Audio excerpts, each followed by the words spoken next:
तारड़ साहब, सबसे पहले आपको जाहिर बात है पाकिस्तान मुस्लिम लीग नून के लिए एक अच्छा दिन है और काफ़ी एक मुश्किल दौर से पाकिस्तान मुस्लिम लीग नून गुजरी है। लेकिन एक देखिए, आज आप वफाक के अंदर हुकूमत में हैं, चेयरमैन नैब आपके दौर में नए लग चुके हैं और ये तासुर दिया जा रहा है कि देखिए जी ये तो नई फ्रेश इंस्ट्रक्शंस हैं। अगर उस वक्त फैसला कुछ मखसूस हालात में हुआ था ट्रायल कोर्ट में, तो आज भी मखसूस हालात हैं जिनमें मरीम नवाज शरीफ साहिबा को ये रिलीफ मिली है। इस तासुर को कैसे ज़ाहिल कर पाएंगे आप तारड़ साहब? बहुत शुक्रिया मुनीब साहब। देखिए, सबसे पहली बात तो ये है कि जिस माहौल में ये केसेस बनाए गए थे, पॉलिटिकल विक्टिमाइजेशन की गई, पॉलिटिकली मोटिवेटेड केसेस थे, मियां नवाज शरीफ को बेटे से तनख्वाह ना लेने पर निकाला गया और उसके बाद day to day trial, Pakistan की तारीख का अकाउंटेबिलिटी केसेस में वाहिद केस है अपनी नौयत का जिसके अंदर किसी भी अक्यूज का रोज़ाना की बुनियादों पर ट्रायल किया गया हो, जिसकी JIT में सुपरवाइजरी जजेस बैठे हों, जिसके ट्रायल को सुप्रीम कोर्ट के जजेस ने सुपरवाइज किया हो। तो देखिए, वो माहौल तो आपके सामने था। अब उसके अंदर जो बुनियादी सवाल आज पैदा हुआ और पिछली 3 पेशियों पे ये सवाल नैब की प्रोसिक्यूशन से पूछा जा रहा था कि मरीम नवाज शरीफ साहिबा पर मुआवनत और एयानत का इल्ज़ाम है कि उन्होंने एक जुर्म में मियां नवाज शरीफ की मुआवनत और एयानत की है। जब पूछा गया कि मियां नवाज शरीफ पे अगर वो जुर्म साबित ना हो सके तो फिर मरीम नवाज शरीफ साहिबा का क्या फेट होगा, तो कहा गया कि वो बाइज्जत बरी हो जाएंगी। तो उन्होंने कहा कि मियां नवाज शरीफ पे इल्ज़ाम क्या है। बताया गया कि उन पर आमदन से ज़ायद असासा जात बनाने का इल्ज़ाम है। जब उसकी एविडेंस की बारी आई और पूछा गया कि उन फ्लैट्स के हवाले से बताया जाए कि कभी उन्होंने कोई पेमेंट की, ये बताया जाए कि क्या कोई टाइटल डीड या कोई ऐसा दस्तावेज रिकॉर्ड पे मौजूद है जो ये साबित करे कि इन फ्लैट्स है, तो इसका जवाब नफ़ी में आया। तो देखिए, ये 10 साल गुजर जाते, 20 साल गुजर जाते, जब इस अपील ने अपनी फाइनल स्टेज पे पहुंचना था। केसेस की एक जेस्टेशन पीरियड होता है, हर केस ने अपने मंतकी अंजाम तक पहुंचना होता है। और अपील में देखिए, अपील में क्या होता है, अपील में जो ट्रायल के दौरान बहस हुई होती है उन्हीं फैक्ट्स, उन्हीं दस्तावेजात के ऊपर आप अपना ओपिनियन फॉर्म करते हैं, अपना व्यू फॉर्म करते हैं और बहस करते हैं। तो देखिए, मैं ये समझता हूं कि ये इस केस का मंतकी अंजाम यही था। उजलत में, जल्दबाजी में, सियासी इंतकाम को जहन में रखते हुए जो केसेस बनाए जाएं, उनका अंजाम यही निकलता है। और मैं ये समझता हूं कि मियां नवाज शरीफ की ना सिर्फ वापसी का रास्ता साफ हो गया है, बल्कि आज ये असल विंडिकेशन और असल बरियत मियां नवाज शरीफ की है, क्योंकि उनके खिलाफ जो 9A5 नैब ऑर्डिनेंस का आमदन से ज़ायद असासा जात बनाने का केस था वो साबित नहीं हो सका। उसी की बुनियाद पे मरीम नवाज शरीफ साहिबा जो हैं वो बरी हुई हैं, उनकी अपील एक्सेप्ट हुई है। तो मियां नवाज शरीफ जब भी फैसला करें और आके अपनी अपील फाइल करें तो उनके लिए तो बड़ा आसान हो जाएगा इंशाल्लाह। तारड़ साहब, एक सवाल यहाँ पर ये है ना कि ये आर्गुमेंट भी साथ ही गो के मरीम नवाज शरीफ साहिबा की बरियत हो गई, अब उनका तो कोई अब मामला नहीं है, ना उन पर कोई केस है, ना कि कोई और कन्विक्शन है।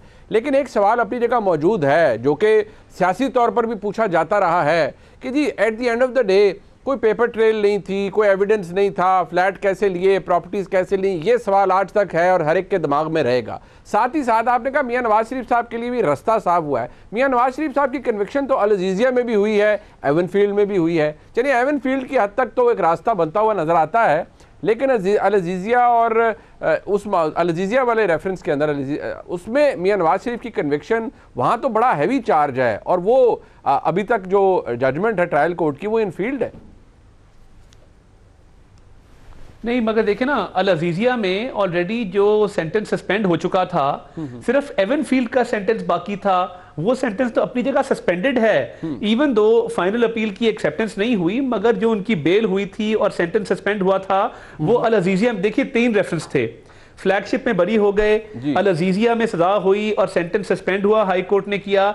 एवनफील्ड की अपील आपको याद होगा डिस्पोज ऑफ हुई थी इस बिना पे कि मियां नवाज शरीफ जब वापस आएंगे उनको ये हक हासिल होगा कि वो ये अपील दोबारा फाइल कर सके। ये पिछले साल की बात है। तो अब सिर्फ एक सजा बाकी थी और वो एवनफील्ड की थी। अब उसके अंदर एक रास्ता तो बिल्कुल क्लियर है। देखिए, मैं आपके सामने एक केस स्टडी रखता हूं। मियां नवाज शरीफ एक पाकिस्तानी सियासतदान हैं जो सियासत में आते हैं 1985 में, ठीक है। 1960 की दहाई, 1970 की दहाई उनके वालिद ने पाकिस्तान सबसे बड़ी स्टील मिल, एशिया की सबसे बड़ी स्टील मिल की बुनियाद रखी 1969 में। आप पुरानी तस्वीरें देखें जहां पे चाइनीज जो है डेलीगेशन आ रहे हैं, अयूब खान साहब फैक्ट्री विजिट कर रहे हैं, यंग मियां नवाज शरीफ, मियां शहबाज शरीफ अपने वालिद के साथ मौजूद हैं। ये एम्पायर सियासत में आने से कई दहाइयों पहले मियां शरीफ ने खड़ी की थी। अब जब 2006 में गल्फ स्टील में लगी यूएई के अंदर, उसके तहत फिर आगे ये फ्लैट खरीदे गए थे और वो मामला था मियां शरीफ के दरमियान और उनके पोते हुसैन नवाज के दरमियान। मियां नवाज शरीफ बतौर पब्लिक ऑफिस होल्डर इस मामले से दूर रहे हैं। तो देखिए, साबित ये करना था कि मियां नवाज शरीफ ने ये काम किया है। और मैं तो देखिए पहले दिन से ये कह रहा हूं कि कोई करप्शन नहीं है, कोई किकबैक नहीं है, कोई किसी किस्म का इसमें कोई ब्राइबरी नहीं है। दोनों मामला करप्शन, किकबैक, ब्राइबरी, कमीशन, ये एसेट बियॉन्ड मींस है, बट एसेट बियॉन्ड मींस साबित करना होगा ना कि एसेट मियां नवाज शरीफ ओन करते हैं। नहीं, वो तो उनके वालिद ने एक एसेट खरीदा था और क्योंकि वो वहां पे रहते हैं, तो देखिए इस तासुर को भी जायल होना होगा। और मैं ये सवाल भी उठाना चाहता हूं कि देखिए इस मुल्क के बहुत सारे सियासतदान हैं। एक सियासतदान है, उनके वालिद सरकारी इंजीनियर थे, अब वो भी 400 कनाल के महल में रहते हैं। ये तो देखे ना, एसेट बियॉन्ड मींस तो एक बड़ी वेग टर्म है, ये तो हर किसी को इस मेयार पे पूरा करना होगा। वो तो मगर सर्टिफाइड सादिक और अमीन हूं सुप्रीम कोर्ट से, तो उनकी बात करते हुए तो वैसे ही आपको बड़ा ख्याल वो कहते हैं कभी फ्लैट बेचे, कभी जमाइमा ने पैसे दिए, कभी कहते हैं फ्लैट बेचे, कभी कहते हैं कोई ट्रस्ट था, कभी कहते हैं तोहफा था। तो देखिए बात ये, मुझे तो सिर्फ ये समझ नहीं आ रही कि कुलसूम नवाज साहिबा जब फौत हुई, दुनिया से वो रुखसत हो गई, आखिरी अयाम में मियां साहब और मरियम नवाज शरीफ साहिबा उनके साथ टाइम ना गुजार सके, जेल काटी, बदतरीन हालात में काटी, और एक शख्स ललकार के कहता था मैं एसी उतार लूंगा, मैं फलां फैसिलिटी बंद कर दूंगा।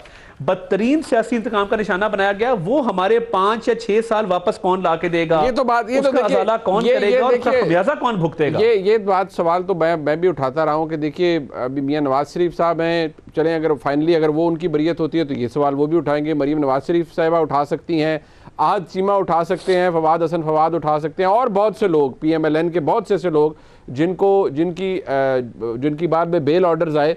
सवाल तो वो भी हर कोई उठा सकता है कि मेरी ज़िंदगी के प्रेशियस ईयर्स अगर ज़ाया किए या मुझे जेल में रखा और मेरी इज़्ज़त पर हार्फ आया, तो उसका जवाब, उसके उस नुकसान की भरपाई कौन करेगा?